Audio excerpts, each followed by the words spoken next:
Aries, that is your mind going into the month of April, and we need to give it a little calm down. You could be feeling like you're being pulled in a lot of different directions by a lot of different race cars, but it's all about the mindset in April and believing in yourself and not letting a stingy attitude towards yourself or money or regards to your career or even the people that you love, all right? And your ideal of perfection needs to kind of go by the wayside as well. You need to kind of loosen the purse strings as well as the mindset of what the ideal that you need to set yourself. Nobody's perfect. You're also pouring away emotion, and we can't have that because God in his answer is telling us that you have all the wherewithal. Trust yourself. You've also fought for yourself, your identity and your character and your values, the way that you want to do your life. And dig me, don't dig me, but you've got to dig you. And I can see that you're really tired, but all the other supporting cards are all about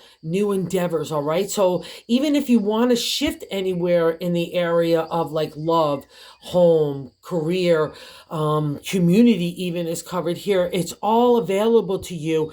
And even if you need to like keep things close to your chest while you're maneuvering it, that's okay, Aries. Again, things are shifting and you just need to be able to ride with it and not look at like yesterday needing to be the script for today, because that's just kind of jerking you up everywhere. All right. So just go mellow. Don't look at anything be a burden, especially to your mindset, because it's blocking your creative endeavors as well as your ability to decide what you want to do. And God's telling you, you know what you want to do. So let's kind of like just gallop after that. All right. That was a general reading. Let's get into why I was saying it.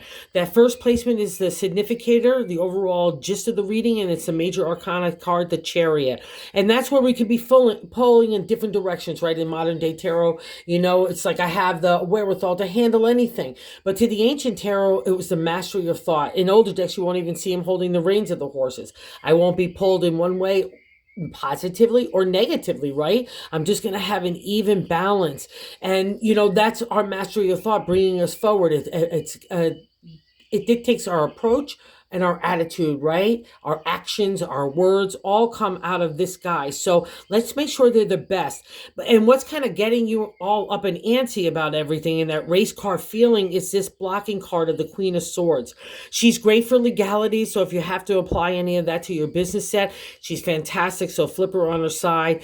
But if she's just kind of taking those swords and pouring away that emotion and aiming that sword at your heart and your spirit and your brain, she needs to go. Okay. So she's kind of blocking this energy for your ability to handle everything, or maybe even starting a new endeavor or a new direction in life. All right. Just know that God says yes, because in that third placement, in the top of the matter, or like what I like to say is God's direction, is the Five of Swords. Five is good luck in numerology, and tarot swords are our thought.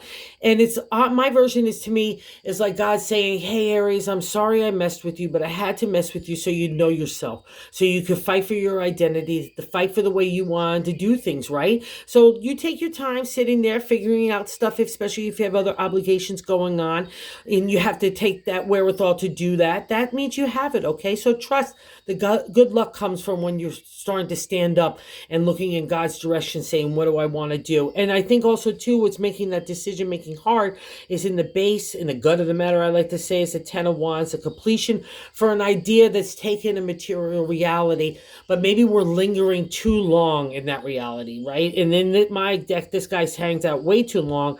The Wands crush him. So let's not have that happen here. And that's the whole point of the 10. One chapter of creative energy into a materiality is moved on now. And you're ready for it too, because in the past reflection is the Knight of Wands. It's like, that's Aries to me. It's like, let's go. I've got creative energy, imagination, inspiration ready to take off. So I'm going flying, and then I slam into this guy in the present day of the King of Pentacles. Ugh. He is just such a bummer. And it's probably spurning on this gal here, right? They're two people that really don't serve us well, but especially this guy. He doesn't really have any benefit at all as far as I'm concerned, because it makes us stingy in our mindset. It makes us stingy with giving our heart out. It makes us stingy, especially with money. And even in regards to ourselves, I don't even want to spend one coin on anything, or I've got to make this before this will happen. kick this guy to the curb. It will just bring her along as well, okay? Because this guy wants to be in that present. He's saying you can handle everything to start those new things.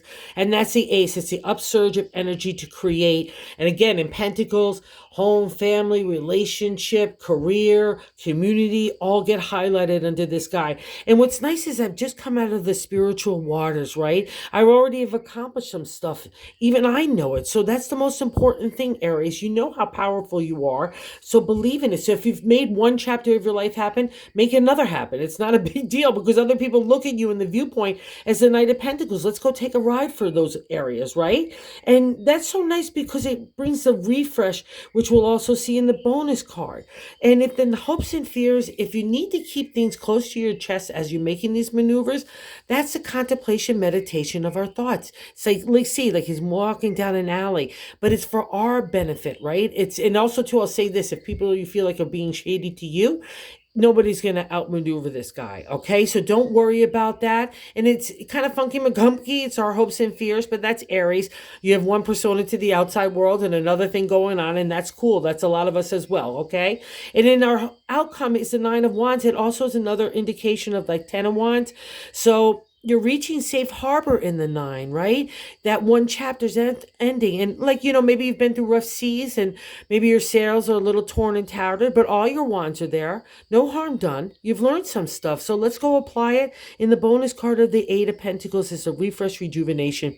See all the pentacles at his feet? He knows some stuff and he's still crafting along. So let's go do that. Let's not listen to this energy right here, okay? You can handle anything in April. You got this, okay? Thank you for visiting the channel, Aries. And also too, if you like this video, would you mind liking it and consider subscribing? It's free. I heard that's how to get into algorithm, and I'm putting out the message for everybody in the good vibe. So thanks so much, Aries, for visiting, and have a really good April.